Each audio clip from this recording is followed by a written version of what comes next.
one of those people that sits on our trade team and is perhaps one of the most active and thoughtful members is a young woman from South Dakota. And Congresswoman Kristi has just returned from a trip that she took representing the United States Congress, and I would defer to the woman now for her discussion on not only TPP, Japan, but also agriculture and the things which she represents so well.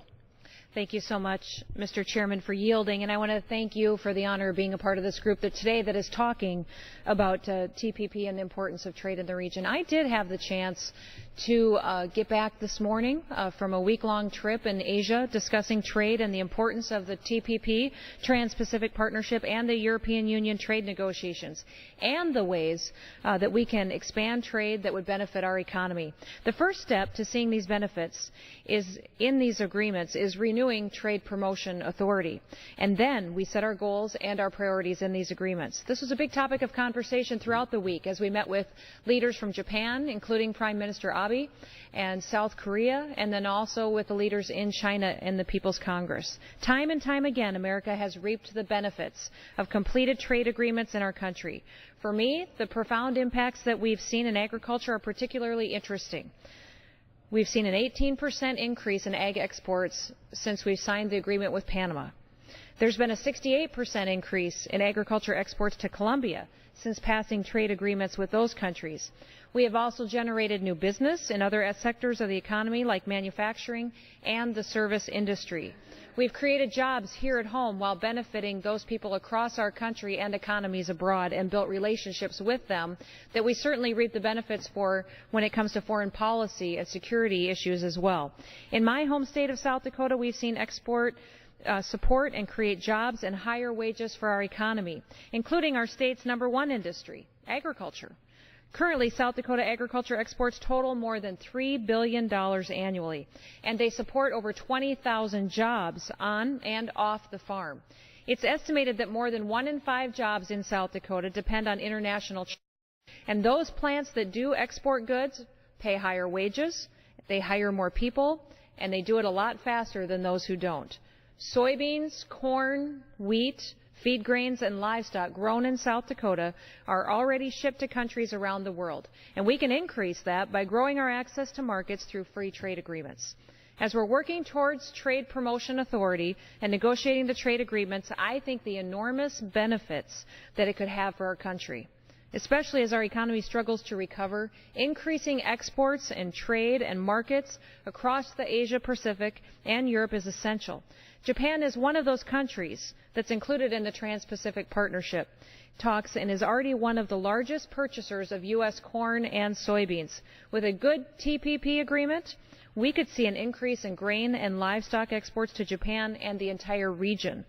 That would spark economic activity throughout our country as well. Of course, we need to ensure that we get it done right. And I've asked for assurances from our U.S. Trade Representative that we won't close the TPP negotiations with Japan unless they agree to eliminate trade barriers to agriculture. I appreciate that the Bipartisan Congressional Trade Priorities Act outlines trade negotiation objectives. It includes prioritizing agriculture. We need to ensure that food safety and animal and plant health measures or restrictions are justified based on sound science. Ultimately, we need to ensure that we have an agreement that is fair to our agriculture producers. Now, when I had the opportunity to travel to Asia last week and discuss some of the ways that our country and Japan and China and others in the region could mutually benefit from trade agreements, I made it very clear how important the ag industry is in finalizing any final trade deal, and some of my concerns that we already had with existing barriers. But we're making progress, and we need to give those who are some of the agreements in the region the tools that they need to get this job done. This is one of the main topics I heard from leaders involved in these discussions. It's something these leaders see as key to coming to an agreement on these free trade agreements, and it's key to agreeing on how a final deal will impact the agriculture sector. You know, I think a lot of folks don't realize that Japan has the #3 economy in the world, behind the United States and China. If we can finalize an agreement with them, it will set the table for TPP and also for the region on how our discussions go forward with China as well.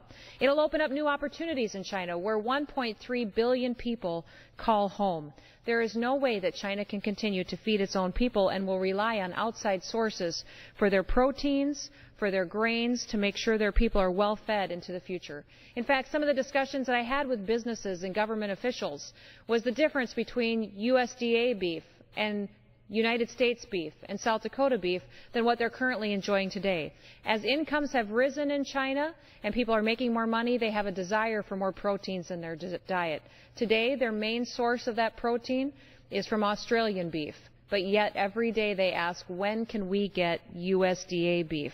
That's what these agreements would bring. Not only open markets for us and increase our exports, but bring the Chinese people the kind of goods, food, and services that they want to enjoy as well. 50% of the people in this world live in that region. It's a market that we can't ignore and that we need to prioritize into the future. We need to take this first step so that we can continue reaping the benefits of trade in South Dakota, in the United States, and across the world. It's imperative for job growth here at home and for prosperity for all of the countries involved. Historically, when you've looked at free trade agreements with other countries, the prosperity of all the countries involved have risen as agreements have come forward and been done and completed. I believe that as we focus on this issue, as we approve TPP, as we negotiate agreements that work for all of our countries involved, and we finalize with TPA authority, we will certainly get an agreement that is good for all of our countries and beneficial to create jobs here in the United States. I thank you, Mr. Chairman, for holding this discussion tonight, and with that I will yield back. I appreciate very much not only you taking time, Congresswoman Noem, to be here to speak with us, but in particular the references that you make to your home state, a state which you represent so proudly, in which you not only carry the flag of South Dakota with you, but really on behalf of all Americans that live not just in rural areas, but who every single day get up and go to work to make this country stronger, to take our products and services and goods overseas to make sure that the agricultural products are clean and the very best products available. And I think one of the most interesting things that you said was really the point which we do understand, and that is the world thirsts for American-made products. The world understands firsthand how important your industry, your agricultural industry is in South Dakota and throughout the Midwest.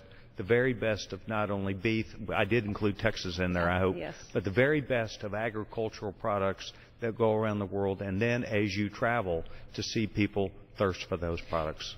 You know, Mr. Chairman, if I may, I'd just like to expand on that a little bit, because a lot of our discussions that we had with the Prime Minister of Japan and also with the leadership in China was the fact that not only as we negotiate these trade agreements and our economies are linked in creating jobs and prosperity for both of us, but then it helps our foreign policy as well. We recognize how much we need our allies in the region to come alongside us, and that we recognize it sets the table for agreements that we have with China, keeping peace throughout a region that right now the United States is very focused on, where we have had to be a leader of strength in order to keep peace and keep presence, and by having trade and interactions with their leadership and their people dependent upon us for their food and their protein sources, it certainly is going to be beneficial for us today, tomorrow, and long into the future if we can continue to do that and to make these trade agreements finalized.